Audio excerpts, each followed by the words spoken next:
2-3 दिन पहले की घटना सुना रहा हूं, दिल्ली की है।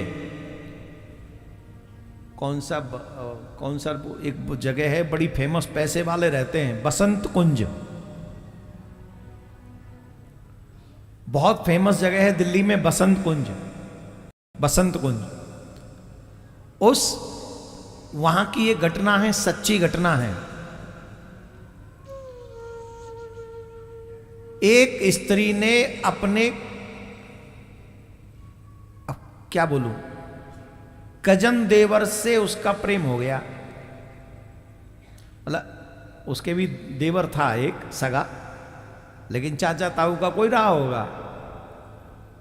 देवियां भी ध्यान से सुने और देवता भी ध्यान से सुने, बड़े ध्यान से सुने सब। और हंसने की है नहीं, इस समाज की दुर्दशा पर विचार कीजिए कि हम कितने गिर गए।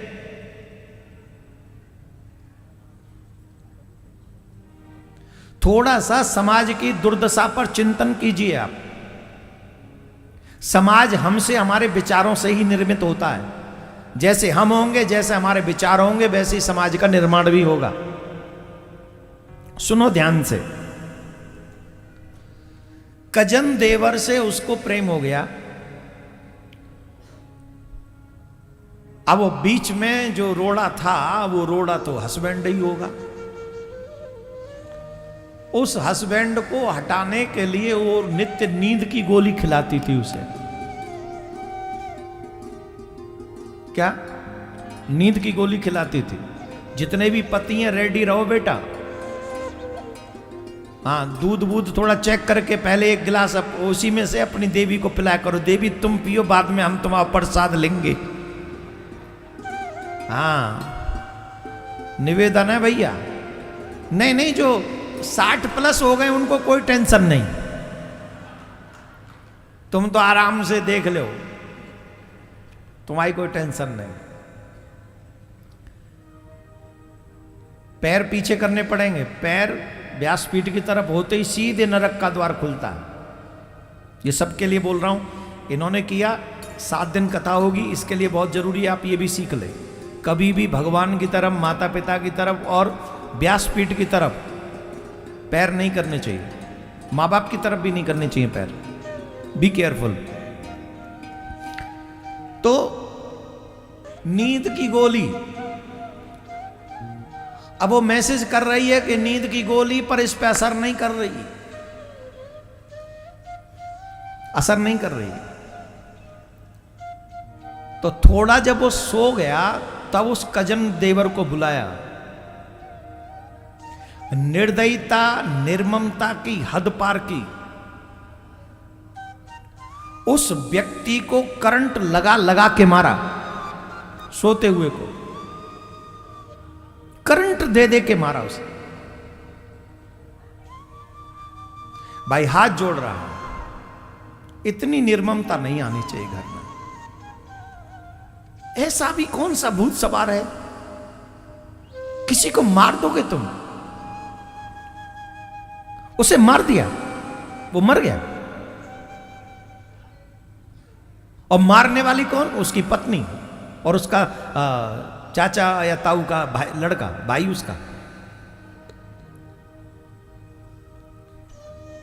ये समाज है। और ये समाज इसलिए ऐसा निर्मित हो रहा है क्योंकि आज के समाज में, आज के युवाओं को धर्म की नॉलेज नहीं है,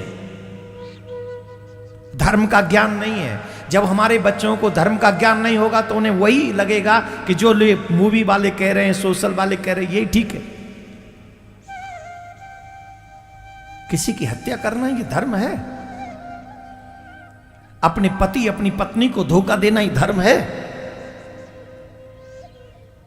देवर जो बेटे के समान है, उसी से इश्क करना, मोहब्बत करना, क्या यह धर्म है?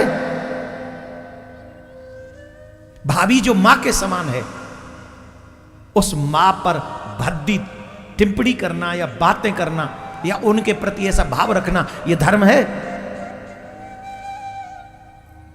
नहीं, नहीं। भाभी मां के समान होती है, देवर पुत्र के समान होता है। इसलिए रिश्तों की मर्यादा अगर आप लोग नहीं रखोगे तो हमारा समाज टूट जाएगा, ये भारत भारत नहीं रहेगा। आज तक लक्ष्मण जी, राम लक्ष्मण जानकी तीनों का नाम सेम टाइम आता है। किस लिए आता है? क्योंकि लक्ष्मण ने पुत्र होने का दायित्व निभाया और सीता मां ने मां होने का दायित्व निभाया। भगवान श्री राम ने पिता होने का, मतलब बड़ा भाई पिता के समान होता, वो दायित्व निभाया। रिश्तों को मारिए मत, रिश्तों को निभाइए, ईमानदारी से निभाइए। हम सिर्फ निवेदन कर रहे हैं, इसलिए अपने बच्चों को कथा में लाया करो। एक एक चीज समझाएंगे इस बार। जो स्त्री या जो पुरुष इस कुमार्ग पर जाता है, रिश्तों को तार तार करता है, 28 नरकों का वर्णन है भागवत में, उसे नरक भोगना पड़ता है।